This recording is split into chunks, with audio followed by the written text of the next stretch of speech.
Like a cap rate, IRR, all these different numbers, cash on cash. Who cares about any of that stuff? $300 a month in cash flow, that's BS. Right. This is going to take forever. This is too slow. Like, I want to push a button. I didn't burn my boats. The market burned my boats very, very quickly.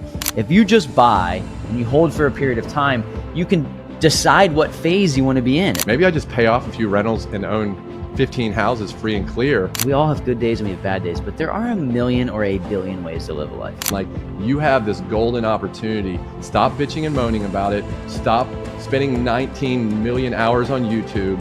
Just go take some action.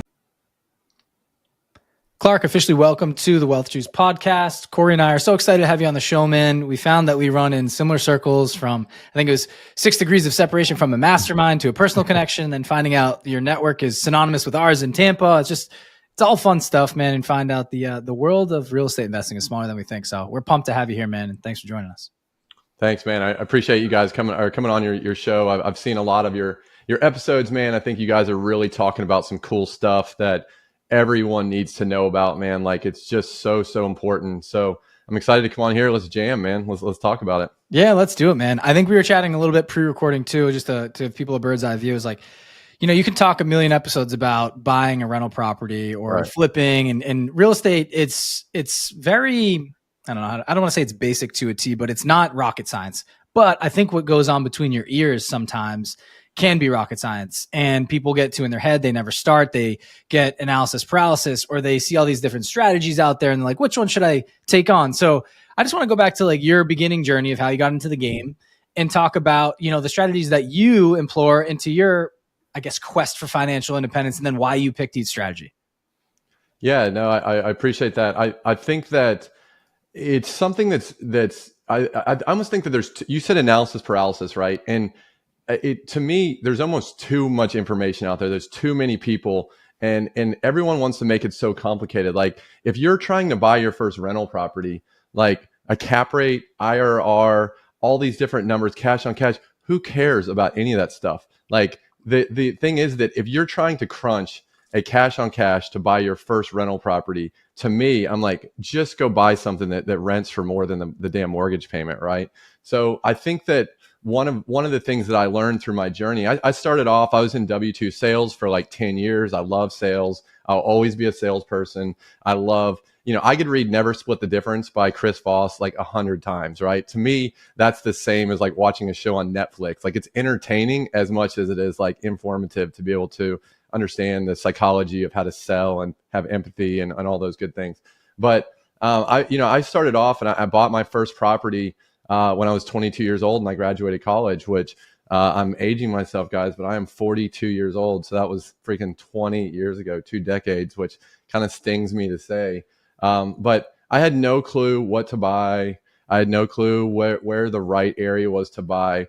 I just knew that buying was probably smarter than renting. Like, at the end of the day, like, it makes more sense because I'm going to pay down a little bit. I'm going to live in it. And so that journey, that one rental property, right, enabled me to learn all these different things, learn how to manage tenants, learn how to collect rent, learn how to listen to BS stories when they don't want to pay rent, learn when to kick them out, or learn when to be able to say, you know what, let me cut you some slack, right?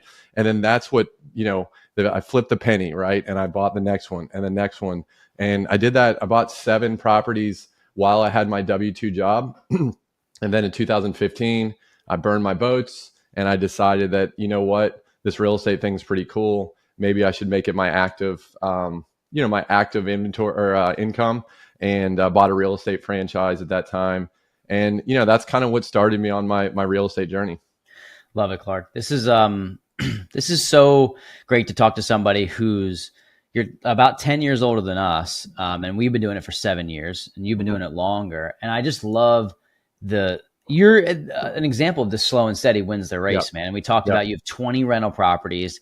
I want to get into some of the psychology of what I'm hearing on the internet recently. And I think this will resonate with you. I'm hearing from 23, 24, 25-year-olds. Some of them get it and they want to get into real estate. Others are like, $300 a month in cash flow. That's BS. Right. This is going to take forever. This is too slow. Like, I want to push a button. Like, you know what I mean? And I'm curious, from somebody who's been doing it for as long as you have, where you stand on that mindset, because One, there are many ways to create wealth in this game. There's a ton. Yeah. But we have found that if you buy rental properties or you buy real estate and you hold on for the long term, now the long term could be 3 to 5 years, the long term could be 5 years plus. You decide what that is. But it's hard to lose, in my opinion. And that's why you said just go buy something. Right. What do you say to the people that are like, oh, it's too late, like it's only a couple $100s a month, like I'm not making much? I'm curious in your perspective on that.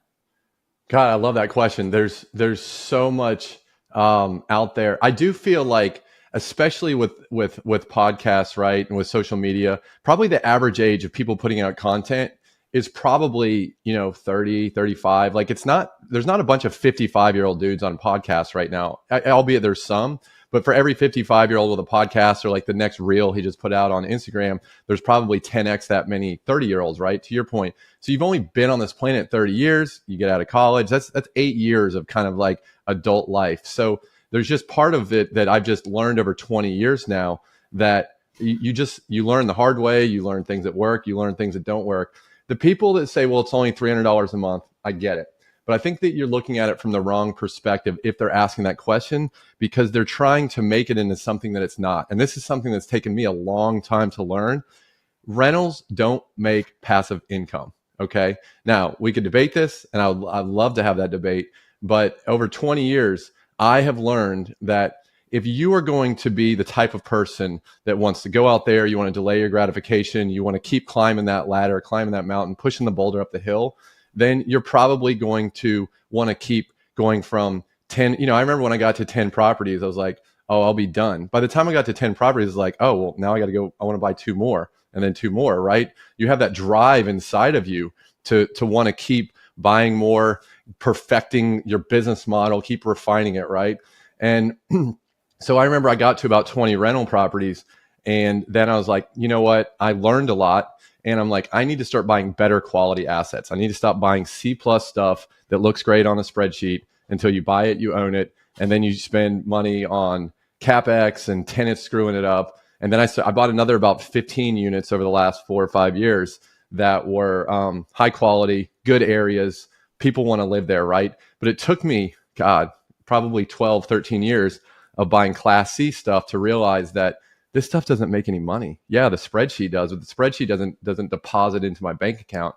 And so I would say to you that if you're like, well, it only makes $300 a month, stop looking at it like it's some active income. It's not income at all. What it does is it does 2 things. Number one is that if you buy the thing and you just don't sell, you fix the faucet when it breaks, you perfect your landlording skills, you manage the property manager, and guess what? The thing's going to go up over time, especially if you buy in better areas. So now you have appreciation. That's the wealth right there, right?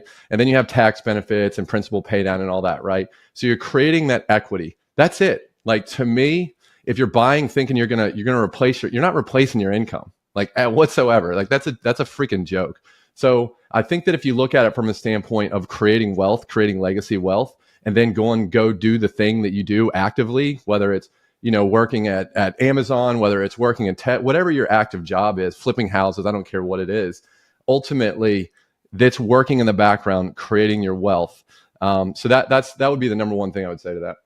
Yeah, I think that's great advice. And Ryan and I have learned this somewhat the hard way, but now we look back and realize like all this the additions to our net worth and the wealth we've created by saying, okay, we're going to go buy rental properties. Rye's still maintaining his W-2 job. I left. I run our real estate business, our mentorship program. And then, I recently got my license. So I'm selling too. Yeah. And that active income, even 7 years into the game, like you said, I'm not like sitting on, this rental property income, which is a very, very minimal baseline of that can pay me each month. And it goes up each month. Right. Or, I'm sorry, it goes up each year. It compounds, but now we have opportunities to draw against it, and we have opportunities to sell if we want to. And that, I think, is the misnomer of people like, hey, let me get rich quick. Let me figure out the fastest way that I can do this because I hate my job and I want to escape it. I see you're raising your hand. Like, what's up, Ryan? I know you want to jump in. I want to jump into this too, because I think it's so important just to double highlight this or double click on this. When you start reading the books or listening to the podcast, right? You hear, first of all, you typically start on Google and you say, okay, how do I build massive wealth? How do I become rich as quickest? And then real estate pops up.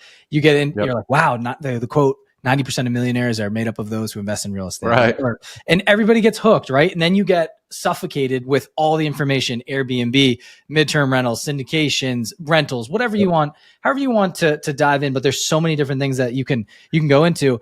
But my point is, you come back to, well, okay, I just need X amount of properties to pay for my bills. And then I need those after they pay for my bills, they can pay for my mortgage of my primary, and then they can pay for my lifestyle.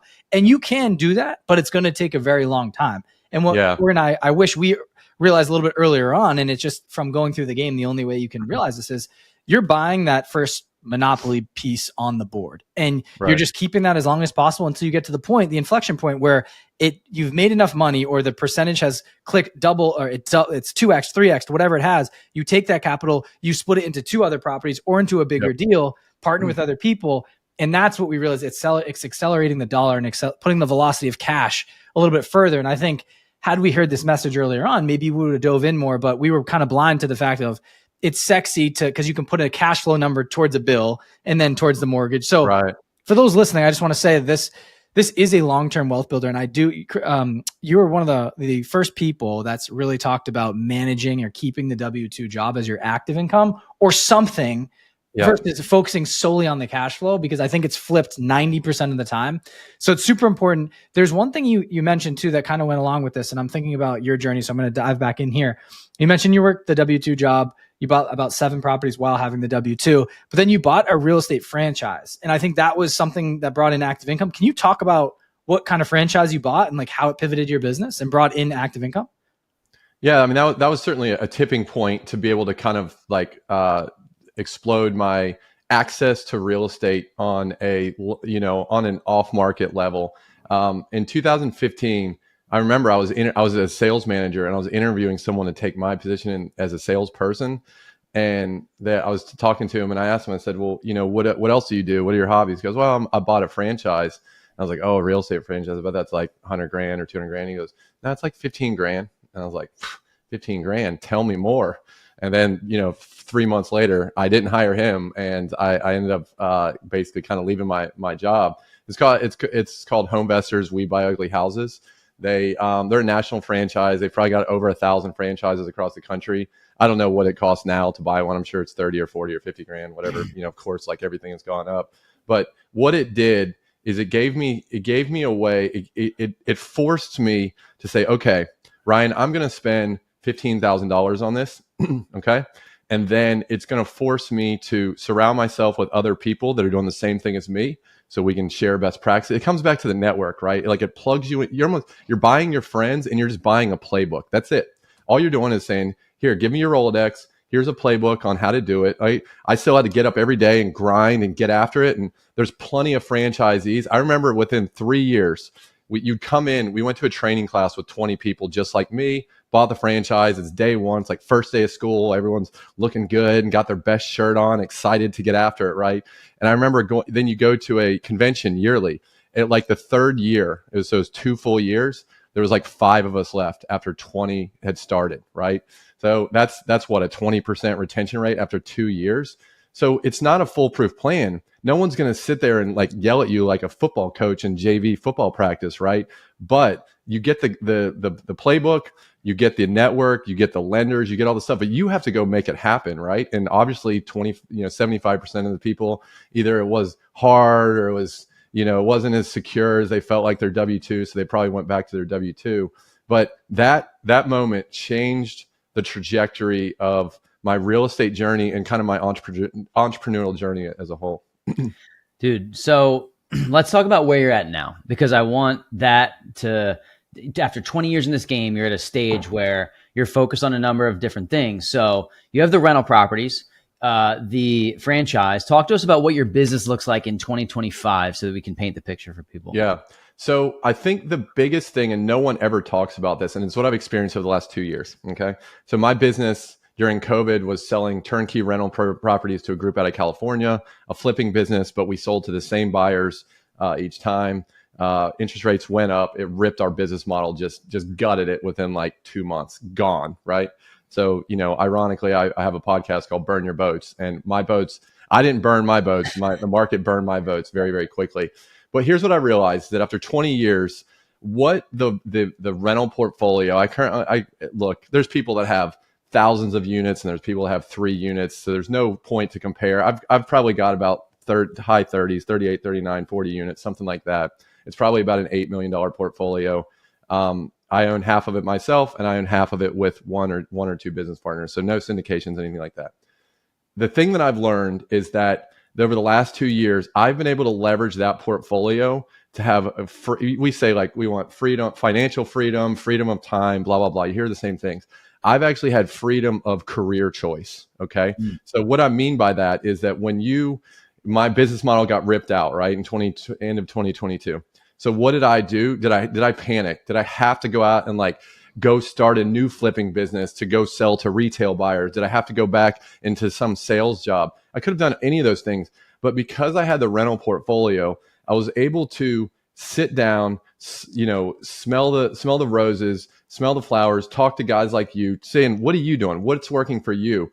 And I took probably 6 to 9 months to really understand what the next move was for me, where I didn't feel scared that I had to go jump into something because I needed a paycheck, right? And I think that's the thing that a lot of people don't consider is like, as the older I get, I want to do things that I like working on, right? I don't want to go do something that I'm not passionate about. So being able to have freedom of career is such a big deal. And so at this point right now, I started a plumbing company about 3 months ago. And that I've started that plumbing company because I knew a guy that kind of helped people start plumbing careers and things like that. So I got connected with him, started asking him questions like, that's pretty cool. And again, who, not how, right? Then he kind of gave me his Rolodex, gave me a playbook to start a plumbing company, right? And so I started that. But then I also started leveraging, which is the next thing. This is how you make money in real estate rentals, is I went and got an $800,000 line of credit against my rentals, right?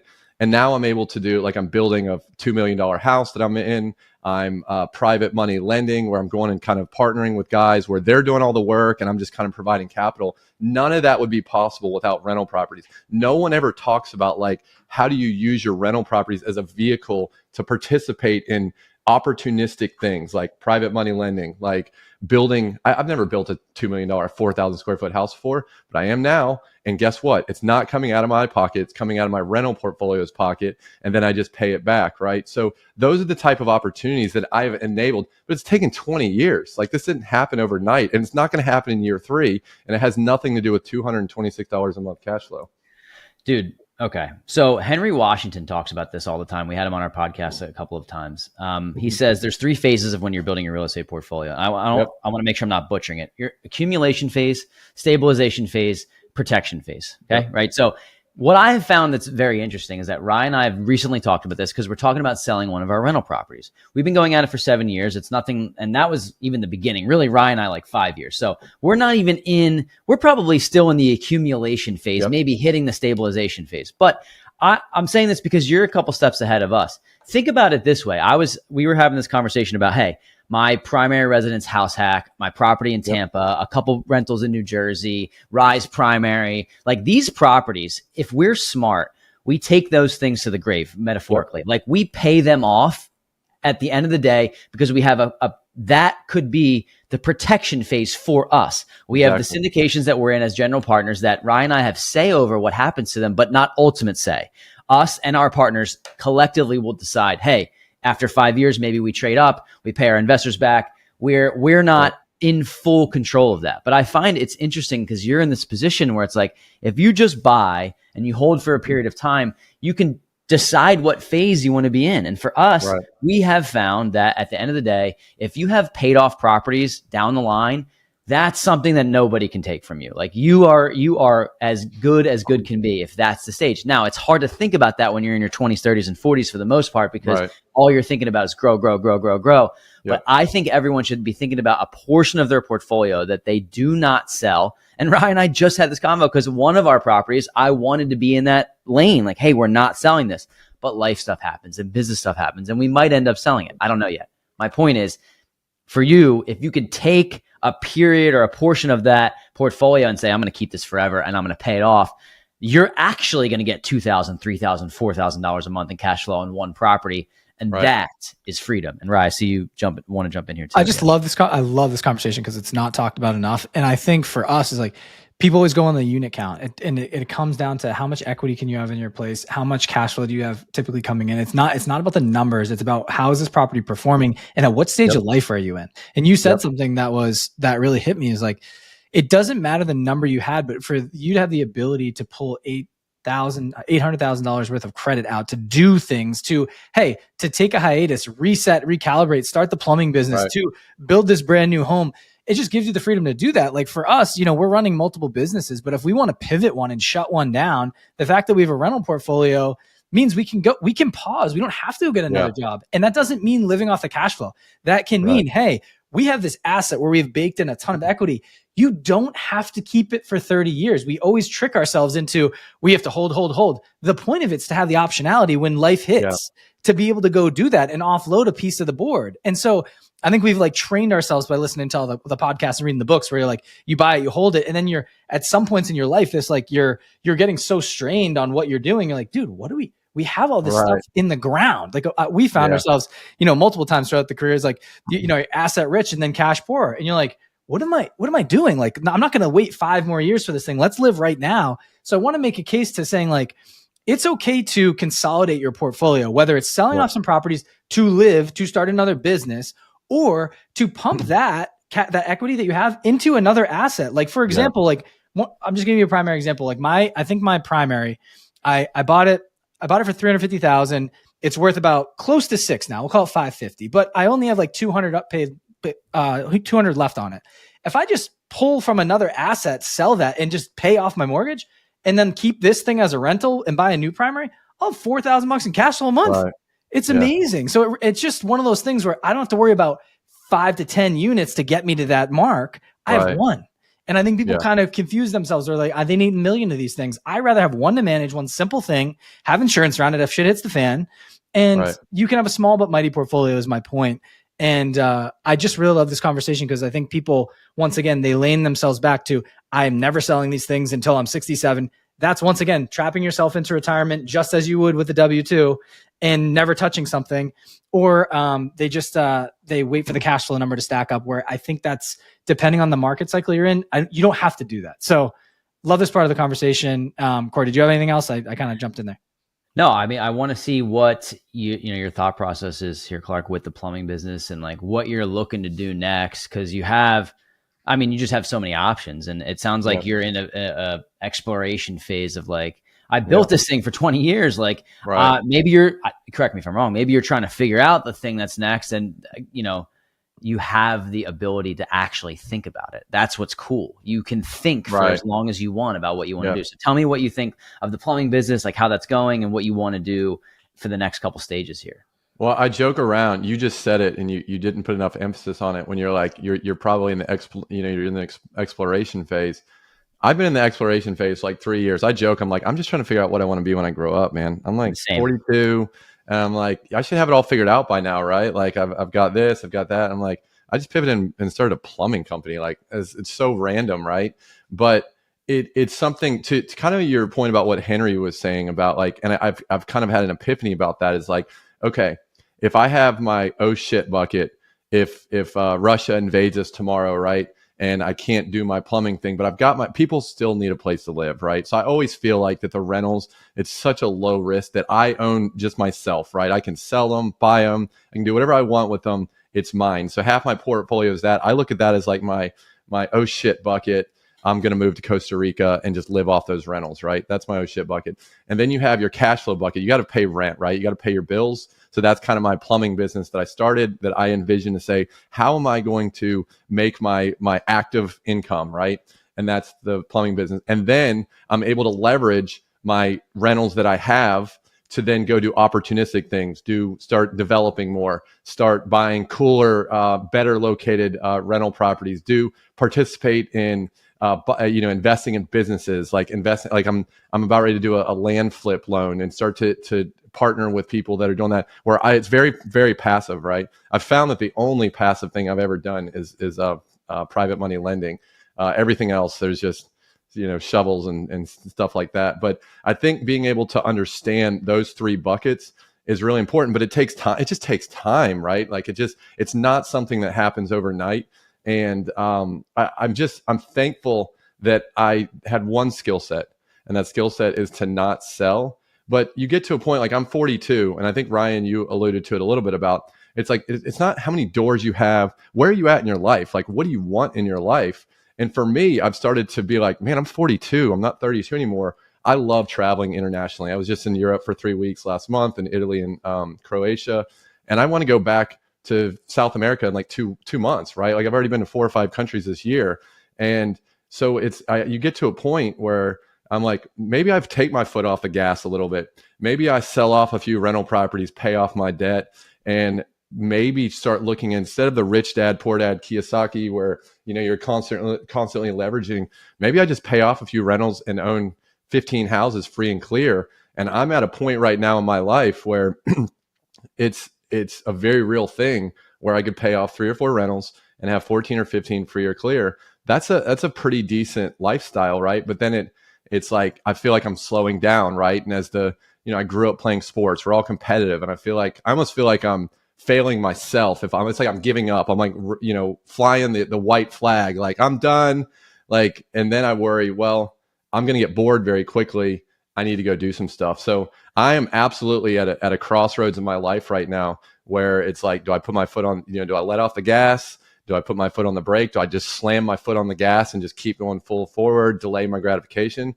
So I don't have it figured out, guys, unfortunately. No, I'm glad that you don't, because neither do we. And I think that's why I love having these conversations. And what I have realized recently, it's taken me a while to realize this, because we all have good days and we have bad days, but there are a million or a billion ways to live a life. Yeah. Like I have consumed myself in Alex Hormozi content, and it's kind of jaded me a little bit of like, I don't have to work 18 hours a day. I don't have to do that. I don't have to try to build $100 million company. And my thing is like, if that's not even my goal in the end anyway, if my goal is to enjoy more time with my fiance and my future family, if that's actually my goal, then why am I optimizing for the wrong things? And that's where I think people like should take your story here, Clark, and say like, okay, like there are a million ways to do this thing. There's a million ways to spin it. We have friends who are selling off their rental properties to buy Bitcoin. That's their thing now, right?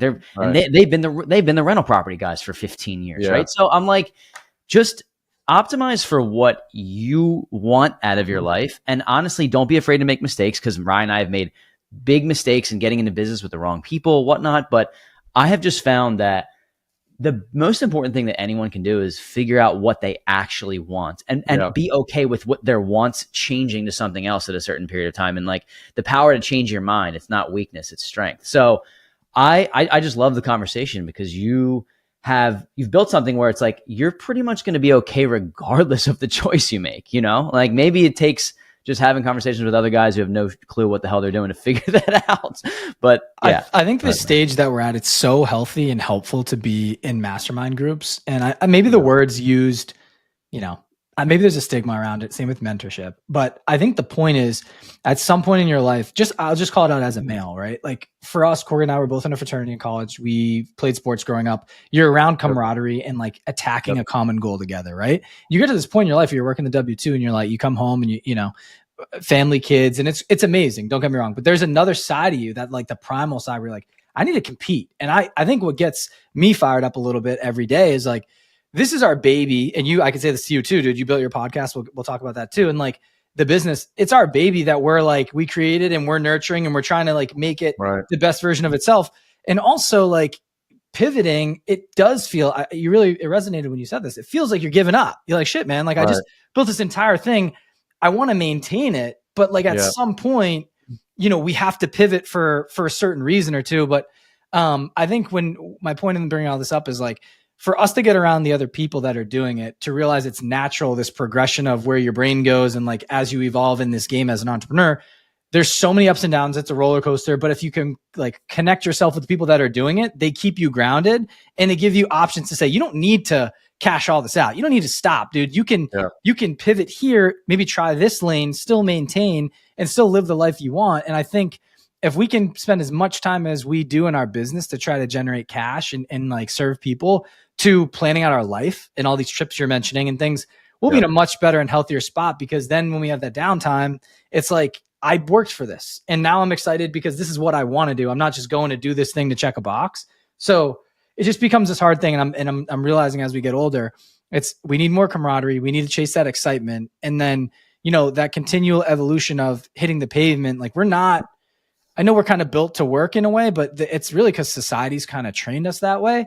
You can enjoy your life. It's like you're allowed to have down days and weeks and months, and like Right. the world, when we were placed on this or whatever, however that happened, work wasn't there. We built that thing. Like we're just here trying to all figure our shit out. No one knows what's going on. Like you mentioned, you're 42. I have where I'm 34, of course, 33. We have no idea what's going on in the world. Like we're just following the playbook that we're all given and dropped into society. We all need to, kind of smell the roses a bit and plan out, like, what do you want to see? What do you want to do? Who do you want to spend time with? And then once you can kind of recalibrate a little bit and your business is kind of evolved towards that lifestyle. And that's what we've kind of done and realized, like, you don't need $1 million a year. You need the lifestyle to say, hey, I can pick up on a Wednesday and go to Tampa, or I can go to the Caribbean, or I can go just work from my in-laws house and just let the kids run around in the yard and not worry about anyone telling me what to do. And I think that's a level of freedom. And then it gets to the next level when you can start really doing maybe a little bit more lavish things, or the business pays for these things that you maybe thought were out of touch. So there's levels to the game, but I just wanted to bring it up to people listening. These are the conversations we're having when you get to the next level. It all starts with that first property, and then you start realizing there's a lot of people doing it, but you could have $1 million, $1 billion, and you're still having the same problems as someone going to their 9 to 5. And like, it's an all balancing thing that you need to figure out. And no one's ever going to have it done the right way. If they tell you they do, they don't, they're lying. And just everyone has their own journey. What I will say, a freeing thing, and what I would push to people is try to find your tribe and try to surround yourself with your team and those individuals that fire you up, because I don't think there's any better feeling from all us guys who played sports growing up, locker room talk. And that's us in the masterminds. Like, how do we make this business better? How do we make our lives better? How do we make our families better? And that for me is like, it's really helped me in this journey to balance everything. And I look forward to, mini therapy sessions with the boys, just kind of getting it all out there, seeing what everybody's doing for success. And so I wanted to mention that, like, look for your people. It's important. Yeah, man. So Clark, let's dive into you. First of all, you mentioned this plumbing business. I want to go to like future. I know you're trying to figure it out, but like, if you had a crystal ball, like, what is your business life like? Let's talk about some of the things that you do want to accomplish or you do want to do, whether it's on the accomplishment of the business side or it's like the actual life. Like you mentioned, you want to travel. Like, if we're fast forwarding a few years from now, what do you think? What do you think your life looks like? What do you think you're spending your time doing? And if the answer is I don't know, that's cool too. I'm just curious. Yeah, I mean, what's interesting, and I've kind of done this a few times when I have traveled internationally. It's like I was just in Italy, right? And we went to Venice, and we went to Milan, and we went to Lake Como, and we did all this cool stuff, right? And one of my favorite days on the trip when I was in Milan, and I woke up, I went to the gym, found some gym in the bottom of a castle or something, per usual in Europe, and went to the gym, came home, took a shower, grabbed my stuff, took my laptop to a cafe, and I worked, right? And that was one of my happiest days. And I've almost come to the realization that I love going to extraordinary places and doing ordinary things. Like, to me, that makes me the happiest. And, I think we say, oh, we want to have financial freedom and freedom of time so I can go sit on the beach. And I know that anyone on this call and anyone probably listening to this that wants to better themselves, you're going to get bored after like 26 minutes of sitting on the beach. I'm like, well, what's next? Like, I remember I was in El Salvador sitting on the beach, and I was looking around, and I was like, where are all like the beach chairs and stuff? Like, where are all the people that like come out and take your drinks or take your order? I was like, man, there's none of that stuff. I'm like, what would it be like to start a beach chair company here? Like, that's the kind of stuff that I'm sitting there thinking about while I'm on the beach in El Salvador. And I'm not like, I feel like that is what drives me. And I would not be happy. And I think you hear stories a lot. I was just listening to a podcast the other day where a guy did a $40 million exit on a company. And he's like, the problem when you sell these companies is you sell your identity. It's who you are. When people ask who you are, you're like, I am Clark. I am, the president of XYZ company. And when you sell that, you're like lost. And to me, that kind of hit home, is that it's like, I always want to be building something. I just want to do it on my terms, right? So that is that I think in the next couple of years, I don't know. I just know that I need to take action to be able to go and travel more and immerse myself into the culture, because I love that. It's what drives me. It's what gets me out of bed, is to be able to go spend time in these random places in Panama or Italy or Greece, or where I was in Egypt 2 years ago, and being able to surround myself with people, see how their culture is, see how their food is, see what they think. I had the most interesting conversation when I was in Italy with my girlfriend's cousin who lives there. He was telling me all about how the Italian economy works. And I'm like, well, what about real estate investing? Like, why can't you buy rentals? And he gave me, it was horrible. Like, it made me appreciate how good we have it here, how much access to capital we have here. And he's like, yeah, if you buy your second property, right, or an investment property, and you have $1,000 a month rent payment, the government's coming in and taking 500 of that right off the top. I'm like, what do you mean? They're like, yeah, they take 50% of the rent. I'm like, well, that sucks, right? Like, could you imagine if someone just took Uncle Sam took 50% of your money right out of the gate?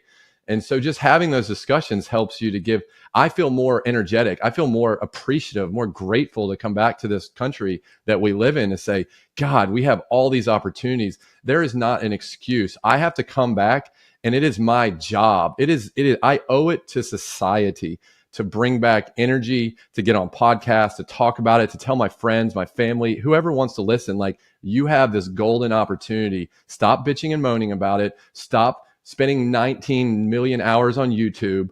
Just go take some action. It helps to be able to go do those traveling things, to appreciate what the hell we have in this country. All right. So one thing I wanted to touch on that it kind of really hit home for me was you talking about losing the identity. And like you mentioned a gentleman selling a business, right? And then just being out of the game and not knowing what to do and sitting on the beach. Right. So a couple of things. One, someone that I'm close with ran a massive company forever, retired, and found himself with all this money, but nothing to do all day. And I almost felt bad, because he's like, not that he was like feeling sorry for himself, but I just watched him look kind of like a lost puppy. And he was this person who was running, like, in charge of so many employees in different sectors and things. And I'm like, oh my gosh, like, I don't want to get to a point where I'm there. I think that happens for a lot of people. And I'm saying is like, there's people that reach this mountain peak, right? And this could be in W-2 world, it can be an entrepreneurial world, but you like have this massive exit. We also know another gentleman that sold his brokerage, and he's like, listen, I have all this real estate brokerage, that meaning for like multiple millions. And he's like, I've reached this point where I'm like, I had issues with my family. I basically like sold my soul to the business, still trying to mend that along the way, made all this money. And now I have all this time to do stuff, but I don't know what to do. Like, I don't know how to leverage my skill sets anymore. And then also I'm spending time with people that I want, but even going and sitting on the beach on a weekend, then I start Monday. I'm like, what do I do again? Like, I'm usually down to like, I always used to headhunt, and like, I know how to make money and how to provide, but now like, I don't even need to do that anymore. So it's this very weird thing. And my point is, this relates back to me saying, find your people and surround yourself with your tribe, because even if you're not searching for the next dollar, to be able to surround yourself with people who are hunting and who are part of this community, you can give back. And you also feel like you're part of other people's journey. And for us, the brand we've built and starting the podcast, this has allowed us to maintain a high level of curiosity. You talked about this. You were out, you're working your job, running your business, but you're across the world and work on your laptop, and you found out about, someone working in a specific country and a need that they had, but you're always curious. And I think if you never lose that curiosity, it can just make you excited about the world any day, time, or position that you're in. And so my point here is bringing it back to surrounding yourself with the people. You have this fire within you to chase certain dreams and hopes and aspirations. And when you find yourself or put yourself with people that are also doing the same thing, it allows you to have this sense of purpose and drive again, whether you're giving back, you're on the same wavelength as them, or they're teaching you. It's this continual evolution. And then by the time you're later in your years, maybe you're going on vacation with some of those people. Maybe you're starting a new business with those people. You're maintaining your curiosity, your creativity, and you're not losing that skill set that you've built up ever. And you can always work, because I think some of us, and work is like that term that once again gets bad. It's almost like a stigma around it. I think we'll always work in some way and chase something. Agreed.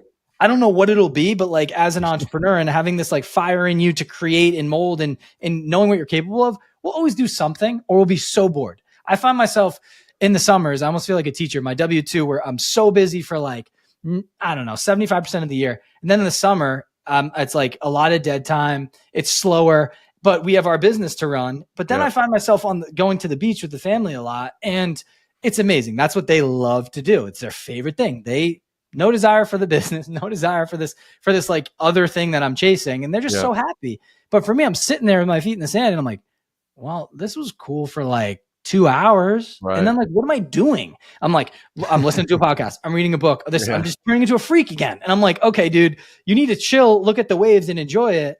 And I do for a certain point, but I really relate to this because we're in the stage of like growth. Yeah. And like, I have so much time, I think, right, if I'm still around, to put my feet in the sand and chill. Yeah. And so it's always this hard balance. And my point is there's no right answer. We already talked about this. We go back and forth and like, should you spend your time just enjoying life and like not worrying about the other stuff? Should you chase your purpose, or is this happy blend? And so I just want to like reiterate, double click again. These are the types of conversations we're having. It's not easy. There's a book out there called The 4-Hour Workweek, and it talks about how you only have to work 4 hours a week and then you can go chill on the beach. And there's way more to it than that. Cause I do really love Tim Ferriss and what he's all about. Yeah. But my point is that sells you into this life that I think as someone that becomes super successful, you hit your feet in the sand and you're like, what am I doing here? Like, this is not what I want. And you thought you did. So I don't know if you have any thoughts on that, either of you guys, but that's where my brain's at. And I'm like, I'm always at this crossroads of, I need to be around my people and make sure I maintain this community, because I don't want to ever be the guy that just doesn't, like a lost puppy, and I'm not sure what to do and I have nothing to chase. Yeah. Clark, I'm curious about maybe just to wrap the episode, your overarching like why and what gets you out of bed every morning. And to build what you've built over the last 20 years is not easy. First of all, I think it's perfect that we're talking to you at this specific time, at this crossroads, because it makes for the most organic, best conversations for somebody looking into your world thinking, he's so successful, he's got it all figured out. And you're telling us that, yes, I've done some cool things, but I'm also still trying to figure out the next stage, and I'm 42. And you give me solace in saying that when I'm 42, it's not that far away. I think about every day, just aging. I'm like, I don't need to have it figured out. I just want to be a couple steps closer to enjoying my life more every single day, right? That's it. So what is the thing that, like, what is it that drives you, gets you out of bed every morning? What is your why behind the work and the grind and just and life?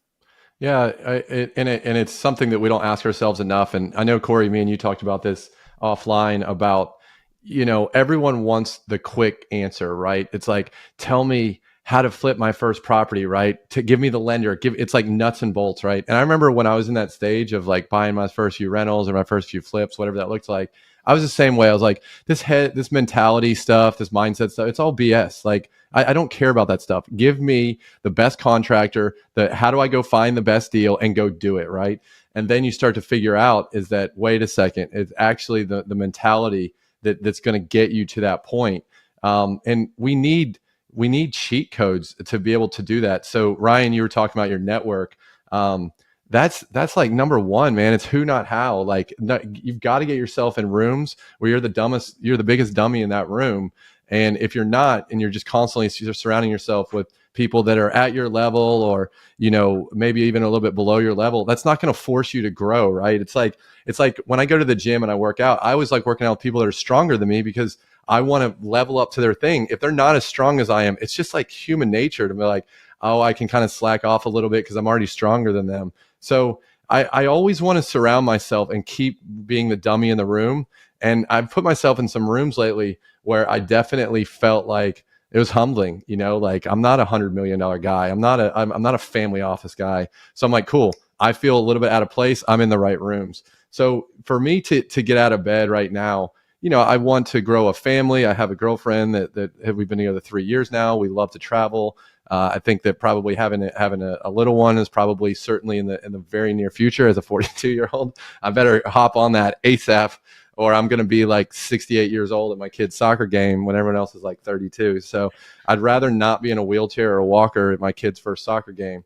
But I think that the older I've gotten, the more I've began to focus on quality of life, on my health.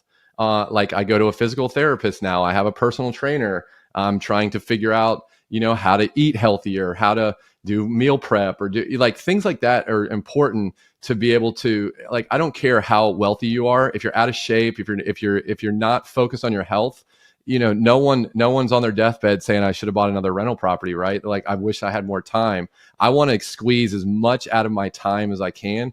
And health is, no one in entrepreneurship, very few people talk about health. Like, I think we should be talking so much more about, are you treating your body right, your relationship, your personal relationships with your significant other, with your kids? And it all trickles down, right? If you're just like balls deep in your work every single day, you're grinding 18 hours a day, and then you don't spend time with the ones that matter the most. You're not eating healthy. That's so, like, you can have your $100 million. I would much rather be able to be healthy. So my why is just being able to be as healthy as possible, have healthy relationships that's not toxic in any way. And the entrepreneurial, I've already been divorced once. So entrepreneurial journey, it tends to lend itself toward, a lot, divorce, to like have bad relationships. People don't understand what you're going through, so how to be able to keep those connections together is freaking huge, man. I just want to have a smile on my face. I'm not trying to, look, when you're in sports, right? I'm assuming we're all in sports growing up. You're competitive. I want to buy more deals and be more successful and make more money, right? But the older I get, the more I'm like, I just want to be freaking happy and have a smile on my face and being able to say no to the things I don't want to do. That's it. I know I'm going to work. One of my favorite sayings that my partner says on our podcast is, it's not the journey, it's not the destination, it's who you become on the journey, right? And if there is no journey, right? Like, to your point, Ryan, is like, you sold the thing, you made the money. Well, the journey kind of stops, right? It just like, it peters out. So there's no journey to like keep forcing you to be better. So I think a lot of your listeners probably are out there trying to maybe get off the W-2 hamster wheel. And, I don't think it's not going to, buying rental properties is not going to get you off the hamster wheel, because it's the slow marathon. It's the, but what it is going to do is, if you stay consistent and you take action, and no one's going to be applauding you. You're not going to be at the end of your race at the marathon where everyone's like, yeah, go Clark, great job. You finished this. No one, that's the problem with like buying and building a portfolio, is that it's boring. It's just kicks to the stones, because you're writing checks. You have this great stabilized property that makes $100 a month after you just left 75 grand in the deal. It's not like super, super rewarding, but I promise you, after 20 years of doing this, I can tell you that it will be worth it. But you have to be able to stay in the long game and spend the first 10, 12, 14 years. You're still not going to replace your income, but it's going to open up all these opportunities, all these ability to network and to be able to talk to these people. You guys will have a different conversation with someone that has bought their first rental versus someone like me. And then you're also going to have a different conversation with someone that has 400 doors, right? But it just enables the conversation to grow, and you tend to earn some respect through that. So that's pretty much, my recommendation to your listeners. If you're struggling, or if you're like, oh, real estate's expensive, insurance, blah, blah, blah, I could go to the majority of cities in America and find you a $300,000 house to be able to start your rental journey by buying it and living in it, and then just rinsing and repeating 4 or 5 times.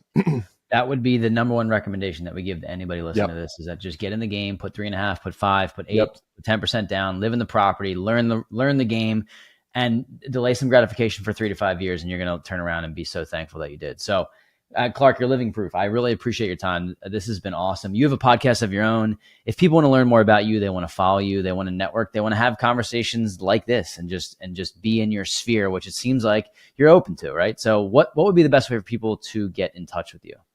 Yeah, let's shoot the shit. I love talking real estate, talking all things entrepreneurship. You can get a hold of me. Just go to our podcast is at Burn Your Boats Wealth.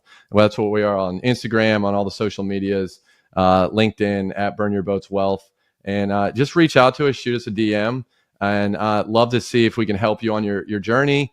Go check out our podcast. I think we have a lot of cool synergy with you guys, because you're just trying to better your lives, and that's through a combination of just taking a few small corrections, or maybe divert your attention, your energy towards a few things that maybe are more productive. It's crazy the compounding effect that's going to happen as you see that and you stay consistent. So yeah, reach out to us at Burn Your Boats Wealth.